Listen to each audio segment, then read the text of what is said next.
বজ্জাত বেড়াল শ্রী প্রভাত রঞ্জন সরকার। একটা বজ্জাত বেড়াল ছিল।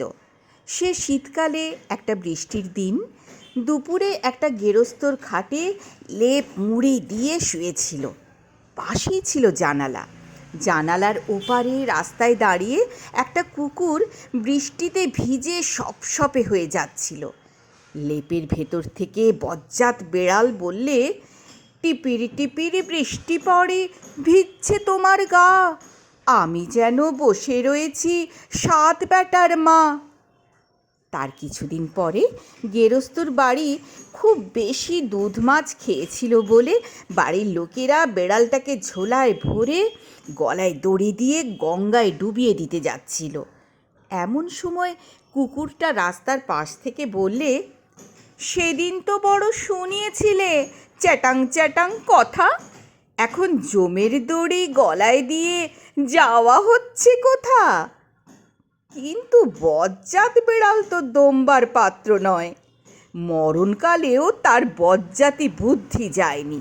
সে বললে, যার যেমন মন নিচে কুশাসন, তুলসীমালা গলায় দিয়ে যাচ্ছি বৃন্দাবন। বজ্জাত বেড়াল শ্রী প্রভাত রঞ্জন সরকার। একটা বজ্জাত বেড়াল ছিল। সে শীতকালে একটা বৃষ্টির দিন দুপুরে একটা গেরস্তর খাটে লেপ মুড়ি দিয়ে শুয়েছিল। পাশেই ছিল জানালা। জানালার ওপারে রাস্তায় দাঁড়িয়ে একটা কুকুর বৃষ্টিতে ভিজে সপসপে হয়ে যাচ্ছিল। লেপের ভেতর থেকে বজ্জাত বেড়াল বললে, টিপিরি টিপিরি বৃষ্টি পড়ে, ভিজছে তোমার গা, আমি যেন বসে রয়েছি 7 বেটার মা। তার কিছুদিন পরে গেরস্তর বাড়ি খুব বেশি দুধ মাছ খেয়েছিল বলে বাড়ির লোকেরা বেড়ালটাকে ঝোলায় ভরে গলায় দড়ি দিয়ে গঙ্গায় ডুবিয়ে দিতে যাচ্ছিল।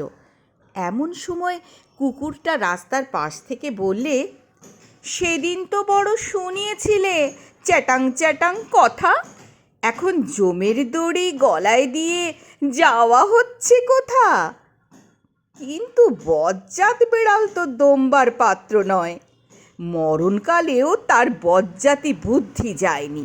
সে বললে, যার যেমন মন নিচে কুশাসন, তুলসীমালা গলায় দিয়ে যাচ্ছি বৃন্দাবন।